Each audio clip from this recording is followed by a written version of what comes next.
Please subscribe and don't forget to press the bell icon to get notified whenever we upload a new video. Absolutely. Now, just going to tell our director to revise that top rate because now it's gone to that 70-odd mark. It was not getting revised. And first time ever, the rupee at 70-odd levels, Mangalam. Remember earlier a couple of economists who joined us on our channel and they said that, you know, it is not necessarily a bad thing that it is 70 for the exports to actually go up. 71, 72 is a good band. Maybe those were some indications or not as far as the rupee's upward movement is concerned. But for us, apart from the rupee being 70 being good for the exporters, we'll have to watch out for what happens with the importers as well, because for something like a paint company, for all the crude importers, the fact that crude is below that $73 per barrel mark is good optically, but then again you're paying much more for that $73 itself. So those are a couple of things we will have to watch out for as we speak above 70. Yeah, and keep in mind the rupee has been a relative outperformer, and suddenly, in fact, this weakness is creeping in. I remember a few years ago we went to around 68.8,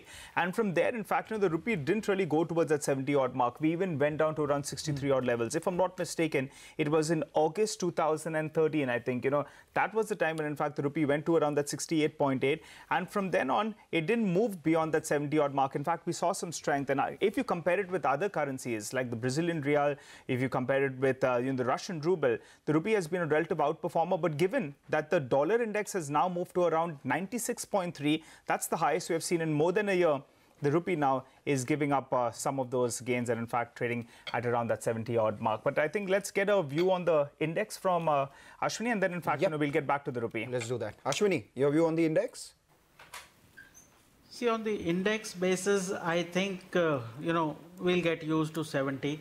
And basically, I would buy the Nifty as well as Bank Nifty today. Reliance, several large banks, they're all looking good for more on the upside, given that relative stability is there in the world and we've kind of corrected our excesses.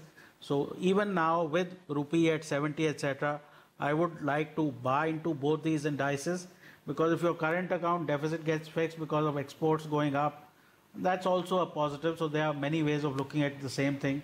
For the moment, Bajaj Finance is a buy with a stop of 2800, target of 2850. Bata is a buy with a stop of 990, target of 1035. And RIL is a buy with a stop of 1180, target of 1235. All right, Ashwini, I just want to ask you about one particular stock, Apollo Hospitals. Yesterday, the stock had a big run. Today as well, the stock opened up in the red, but suddenly it's recovered from the low point of the day. How is it looking on the charts? See, it's bottomed out on the chart and basically crossing 200-day moving average.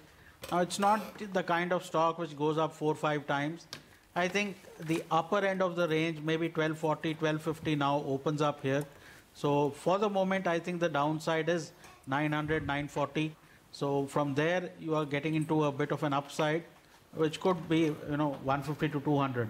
Right, Ashwini, thanks a lot for that. We will keep coming back to you through the course of the day, but can't keep your eye out of the currency screen right now. The rupee dollar still above that 70 mark. And as we speak, all the oil marketing companies, they've moved to the low point of the day. This, remember, despite crude being below that $73 per barrel mark, but because perhaps they have to pay a little more. So HPCL, IOC, as well as BPCL, both of them at the low point of the day. We have Lata with us. Lata, 70 on the dollar rupee. Yes, we have long fought that, haven't we? Yes.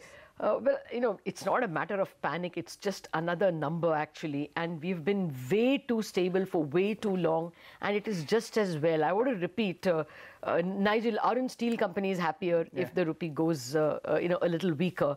The competition from global exports, global imports becomes that much easier for them. Wouldn't Bajaj Auto be happy if the rupee were a little weaker? They would make a little more money on the Naira or any other cross currency. So we should not look at this as negative. It is something which is good. And I think today it's also happening because the Reserve Bank is not at its stand. Okay. This is a global force. Why should they allow an FII to get out at a higher price of the dollar? They would just want the normal market forces to work, and perhaps That's why they're not interfering. This is only a psychological barrier, and I'm glad it is overcome. We should not be worried. 70 rupee to the dollar is not any worse than 69.90 or 69.10. It's another 90 paise more, and it had to happen because even at these levels of inflation, our inflation levels are higher than our trading partners. Right. You know, Lata, I remember maybe in August 2013, you had told us at that point of time as well, when the rupee went to 68.8, I remember you making this point that, you know, it's not such a bad thing.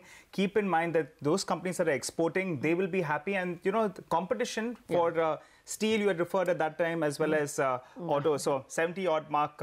I think we have a guest with us as well. Okay, yeah, well, we should be going to Anant in a minute. And the other point I just wanted to make is that, you know, our deficit is a daily deficit because, you know, we have a current account deficit, we have a trade deficit as well. And our inflows are FDIs. We had a good lumpy, you know, flow in the month of July and early August. So those are episodic flows. Whereas expenses on a daily basis. Yeah. So even that keeps the balance. On a stray day, we could get overextended. But Anant is the master of this craft. Good morning to you, Anant. 70 hit. Is there panic in the markets, or is this the normal course of business? Well, the last couple of days aren't definitely normal. I would argue that the trigger was probably the wrong one. I mean, Turkish lira, frankly, and we are not Turkey, and we've made that point several times before. Having said that, we've always had a vulnerability. And as you rightly pointed out, rupee was ripe for a correction on a real effective rate basis. And as you also said, 70 is just a number. Yes, it will hit the headlines, unfortunately, and there'll be a lot of noise about it. But it's, you know, it's a correction which is required to make our balance healthier. As you rightly pointed out, our current account deficit has been worsening over the last couple of years. And across our current account deficit and FDI, we have $3 billion of outflow every month. Now, something has to correct there in that permanent balance. We can't keep borrowing fickle money to make up for this deficit. So at some stage, rupee depreciation hopefully will help address the current account deficit. Now, the only point I'd make is that, you know, impact on current account deficit takes time. It's not instantaneous. Export orders won't go up overnight just because rupee has crossed a level. Imports won't come down as quickly as well. So it's important that while a depreciation is being managed or going through, that we don't let panic set in. And I think on that we can depend on the RBI. It has used reserves, its ample reserves, to defend various levels of the rupee, and it still has $400 billion of reserves left. So we're not Turkey. We have ample macro and reserve firepower available with us, and I'm sure at some stage RBI will be there to calm the markets. We should just look at this as a healthy correction and hopefully look to make that balance a lot more sustainable. I would look forward to that trade number over the next few months to see if that deficit actually narrows. Yeah, I was a little worried that month after month the trade deficit was going towards 17 billion, 16.5 billion, I think, for 2 months running. June and May, if I'm not mistaken. Not a very healthy sign. We should start worrying when it gets to 16 billion, though it's not excessive worry. For the moment, Anant, it's only the Indonesian rupiah. Okay, Malaysian ringgit is down, but it's just down about 0.1%. The Indonesian rupiah and the rupee are the only two currencies which are still showing weakness today. And of course, the yuan is at 6.88. Does it show that we are a little more vulnerable than the others? I think it does. So as I said, right from the beginning of this year, in fact, even from earlier, the fact that our current account deficit has been expanding, and this year will probably be at 2.5% to 3% of GDP, has been a source of vulnerability. I will also add one thing. I'm sure neither you nor I are asking for rupee depreciation just for the heck of it. It will help our external balance. Having said that, it will have an impact on our overall macros as well. Inflation will be impacted eventually. Our fiscal will be put under pressure as well, right? There will be pressure on the government to absorb some of the fuel price increases because of the rupee depreciation. So, it's important that we look at our overall macro stability at the moment, and make sure that our fisc and our, things like the health of our banking sector, etc., are kept under check so that the overall macro picture doesn't deteriorate from here. So I think it's healthy. I think this will lead to a better balance, but we just have to be extremely cautious. One more reason why RBI, despite the low inflation print yesterday, cannot afford to be seen as being behind the curve. Okay. How much do you expect? A little more in the rupee, or is the depreciation mostly done for now? Well, Lata, the sad part is even after today's depreciation, rupee is about 15% overvalued in real effective exchange rate terms. Okay. So, it is so dependent on a couple of factors. One is what happens globally. Remember, we have Iran coming up in November, and we don't know which way that will swing. We don't know which out-of-syllabus country will blow up next. On the positive side, you could always have Trump declare peace with China tomorrow, and all the trade war jitters maybe dissipate, right? So who knows? So that external context is going to impact us. And the second part is RBI. Let's face it, RBI is the big daddy here. They are going to control the way in which rupee moves. They're stepping away for a couple of days, or maybe reducing the intervention a couple of days, has had a big impact on the markets. And therefore, it just reiterates the fact that their presence is going to be critical. Absolutely. Thank you very much, Anand, for joining us with your thoughts. I want to leave this discussion with the positives. The rupee has to depreciate because our inflation levels are slightly higher than our trading partners. And therefore, this kind of depreciation, because we saw a strong appreciation in the previous 2 or 3 years, it is just compensating for, we don't look at it only as a 2018 number. We have to look at it over a period, and we are just depreciating slowly and correctly, and the Reserve Bank is very much in control. He's a big daddy with $400 billion jingling in his pocket. He can really take the currency, where he wants. But the point is, the depreciation has been permitted because, this is, let the market operate for a bit. Let people who have not hedged come out and hedge their exposures. This is a good level for even exporters. Let them take the call and sell. Why should it always be the Reserve Bank? I think this is the maturing of the market, and I wouldn't worry at all. I'm sure there'll be a lot of political noise about, where are you taking the country? I'm sorry, this is exactly how it should be. The country is being handled well. The exchange rate is being handled well. This is not a matter of panic. It's good for the country, good for markets, good for Indian industry. Lata, in that case, is there a case, you're talking about the rupee depreciating, and perhaps when Anand said that we're not Turkey yet, there's no real reason to panic. How much more downside is left? And if there isn't much, then is there a case for people to actually go ahead and invest in India because they're getting 70 for their buck? Well, each hedge fund will take his own call, and each investor will take, anybody who's putting an FDI, and we got a lumpy FDI inflow last month. I mean, IKEA, do you think they care where the rupee is when they come in and put in $6 billion or $5 billion or whatever they want? They are looking at an Indian consumer who's only going to consume more and more. Yes. It's a per capita income that has risen from 600 rupees, maybe, probably around 600 rupees per month a few years ago to 1,600. Let's look at it in dollars. $600 10 years ago to about $1,700 now, almost reaching $2,000. So this is a consuming country, and I don't think a FDI guy is even going to bother about this. The hot money? Yep. Well, hot money will depend. Now, can you tell me whether the Sensex can still rise another 300 points, 400 points? Arguing about the last 10 pies for the rupee is like that. The only point is this should not be made into a political mess. It is good for the country that there is a gentle depreciation of the rupee. It will reduce the trade deficit on its own. And therefore, so long as it is not made to look... Now, tomorrow the white papers will scream about it. And that's the wrongest way to look at it. It's being handled well, and it should be left alone. This is not bad news for the country. All right. Meanwhile, we also have Koon Go, the head of Asia Research, ANZ Research, joining us on the phone line. Koon, 70 on the rupee. Would you be a buyer?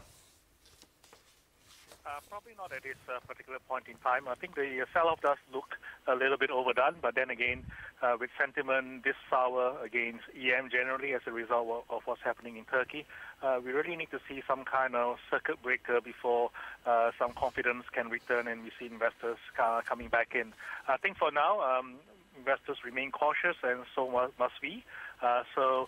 With the rupee breaking 70, I think it's too soon to be able to say with any confidence that this could be the bottom. Well, we've seen the dollar inching up again. The DXY has receded to 96.16 and now has gone back to over 96.30. Is there more space for dollar strength? The rupee weakness seems to be more because of that. Yeah, I think it's really not about the DXY, because the DXY is mainly against the developed market currencies, and half of it is euro. What's really happening here is there's been a huge disconnect between the DXY and dollar versus EM. And really that's the main story here because, initially with what's happening with the yuan due to the US-China trade tensions, they sent the yuan weaker and again decoupling from the G10 currencies. And now you have the Turkish situation.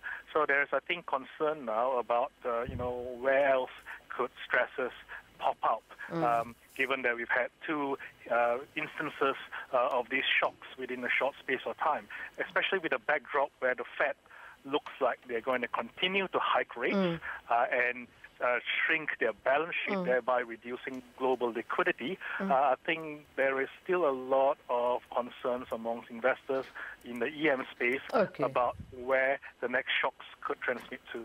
So you are expecting more yuan weakness as well? I think for the yuan, I believe that it's probably done its dash for now. So we're starting to see some stability around 6.90 returning in the yuan. But now the focus has shifted to Turkey, obviously. And, while the Turkish lira looks to have stabilized sub 7, again, it's still too early to say because the Turkish government hasn't quite come up with a concrete plan on how they hope to address this situation. So there's still further risk of more of these spillover effects. But having said that, I think generally in Asia, the fundamentals definitely, no doubt, are very different from Turkey or other emerging markets. But, you can't help but have some spillover effects from the negative sentiment at present. Okay, all right. Thanks so much, Koon, as well as Lata, for joining in and running us through what's going on in terms of the rupee and marginal impact on the Nifty Bank. You've seen it give up at one point in time 0.7 higher. Yeah. Now it's given up as the rupee weakened. Yeah, and I think there is some profit booking on the Nifty as well. We're back below that 11,400 odd mark. But just an important point, I would like to look at the FI flows from here on because if they were putting in money at around 64, 65 odd, then there was a far higher risk of the rupee going to around 70 odd. Now, if you're putting money at around 70, 71, 72, as most commentators are indicating, maybe at worst will go to around 72. Now, then in fact your margin of safety is more, right? If you're putting it at around 65 rupees, and that could explain why in the last few days we are seeing more number of buy numbers. Yes, yesterday there was a sell number, but from the end of July onwards, we have seen the FI flows as well pick up. So just keep that in mind. We'll have to track that very, very closely. I think on that note, though, we'll slip into a short break. All right, I think... All right, I think we'll get in some more reactions on this as well. We'll ask Lata to stay on too. But Lata, you've been saying that, this is not a bad thing. This is the way it should be handled. I can only think it's just poetic that as we enter the 72nd year of independence, the rupee enters 70. What else can you say? Incidental. That's coincidental entirely. Yep. But I think you should take on board also the caution that Koon Go is putting on the table.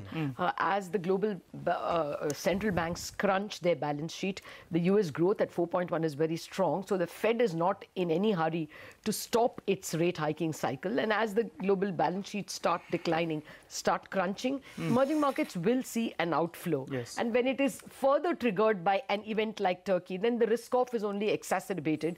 The risk-off is not gone. As Koon Go repeatedly told us, there is still caution on the emerging market basket. And after all, you're a current account deficit country. Yours is 2.5%.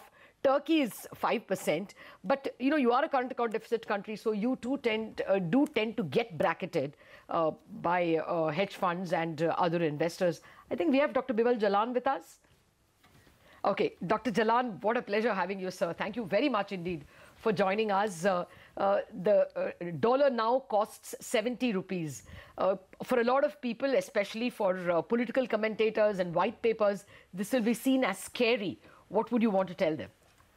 No, that's not scary. I mean, in terms of real effective exchange rate, taking into account inflation rate, plus the movement in exchange rate, and what's happening in terms of the trade deficit. I mean, it's not, there's nothing to be scared about, at the moment. I mean, it's under control, and our foreign exchange reserves are also very high. So we can manage it as and when we feel like. Okay. Do you think, sir, that this Turkey problem can lead to more trouble, likelihood of us getting bracketed with emerging market countries with current account deficits? I doubt it very much, in the sense that if you look at the total picture, we have, so far as reserves are concerned, we have high reserves. In terms of the the exchange rate movement, and even now, in terms of real effective exchange rate, it's not too low, and there is nothing to worry about. Okay. In fact, exchange rate was just a few months ago appreciating. Yes. So I think you don't have to worry. We have enough reserves and everything else to be able to manage it. Okay. Yes, sir. That's certainly a calming voice coming from someone. Absolutely. Absolutely. Okay. Thank you very much. Thank you very much. Dr. Jalan handled the worst of crises. He was there with us when the Asian crisis struck us and all the way through the sanctions when the Pokhran blast happened. And by the end of his term, the currency was even more convertible. That was the period that Dr. Jalan saw us through, a seminal period of learning for India. Dr. Pranab Sen is also with us. Dr. Sen, your thoughts? Is this welcome depreciation, or is this something that we should be cautious about? Nothing to be really cautious about. The only thing to caution is that, people shouldn't get into a knee-jerk reaction. Things like 70, I mean, these benchmarks don't mean anything. I mean, how is 69.7 and 70 that different? The real danger is if people overreact. 70 is, given the situation, is not a bad place to be in. In fact, my worry is in the other direction, which is that, once things stabilize a little bit, India is again going to start looking a lot better than other emerging markets. And the money may actually flow back, in which case you're going to see appreciation, which could possibly be more damaging. Okay, I'm glad that both you and Dr. Jalan are putting that message that appreciation actually can be bad for the markets and depreciation actually could be good for the economy. Not markets so much, but economy. But Dr. Sen, yesterday we got an extraordinarily good inflation number, lower than expected. The food inflation in particular was low enough to be even worrisome, 1.37%. But we have an external situation which may warrant the central bank to be a little wary. What should we expect from the Reserve Bank? Should we expect, no rate hikes for the moment because of the low inflation, or do you think they will still be on their guard because of the external situation? No, they should be on the guard, but this is not a situation where you would be using the interest rate instrument. So if I was the RBI, I would just stay where I am, because you need to bring a certain amount of calm back to the markets. Any thoughts on the inflation number itself, Dr. Sen? Yeah, to me, 1.37 is worrying. Worrying. Okay. 1.37. It's serious food and disinflation, you think? Yeah. All right. Well, we'll have to wait and see. There is an MSP round the corner, and hopefully that will, set things right for the farming community. But Dr. Sen, finally, any guesses? Do you think the depreciation can go further? You're watching the global skies. The yuan has also been steadily depreciating, but not very rapidly. 6.88 now. I think about 3 or 4 months back, I remember seeing 6.56 on the yuan. Should we still be worried that the depreciation can be overextended? Well, you see, what's happening is that globally uncertainties have gone up. There are, too many things that the U.S. is doing, which has got the money markets jittery. And I think for good reason. So at the moment, risk off, safe haven is the right strategy for them. But the point is that this is not going to last for very long. Okay. All right, Dr. Sen, thank you very much for joining us. We are, of course, watching the global skies very closely. The dollar index is refusing to weaken, back at 96.32, and that has caused the latest bout of perhaps the rupee, falling to 70. We have Mr. R. Gopalan, former finance secretary, also with us. Good morning, sir. Good morning. Your thoughts, 70 on the rupee. From a government point of view, this would be a matter of disconcert, a matter of disturbance. It would, of course, boost up the fuel bill. Yes, it's a matter of disturbance for the government. As far as the budget is concerned, you have the oil bill increasing the the deficit, then obviously that will have a cascading effect on a whole host of things. And I believe that, this is a thing which a lot of, industries which import, obviously the import bill will, go up. Oil import bill will go up. And in India's imports seem to be picking up now at this point in time as against exports. And that also will add to pressure on the availability of dollar. And therefore, these are the kind of pressures which they will have. And of course, exporters will be happy. But how far that's going to be very helpful to them in the long run, we do not know. Because the structure of the exporting industry itself is a little primitive, low technology kind of item. So maybe they'll be happy for the time being. But in the long run, will they be happy? I'm not too sure. Okay, Mr. Gopal, we are actually out of time. Thank you very much for joining us and putting the government perspective. Government would be a little worried because bills would go up a bit. But I think for anybody watching the Indian skies over, say, 2, 3, 4, 5 years, this is actually par for the course. And no matter of panic at all, even if people will make a song and dance about the 70 number. Okay, all right. Thanks so much for that, Lata. Well, a quick check on the markets. In the last few minutes, we've seen some movements. The IT space obviously is doing well. So IT stocks have moved to the high point of the day. Infosys and TCS, both of them should come up for you because, again, the rupee is getting weaker, so they earn more money. So that's definitely playing out. And some of these pharma stocks as well are doing well. Even a Sun Pharma has moved to the high point of the day. What's not doing well is Tata Steel. Now, that stock has fallen nearly around 2.5% from the high of the day. Maybe there is some profit booking, or maybe, in fact, that overhang. Will Tata Steel be too aggressive and bid very, very, aggressively for Bhushan Power and Steel? That's the overhang on the stock, and that's the reason, I think, why the stock has come off the high point of the day. But that's it from Mangalam and me on Chartbusters.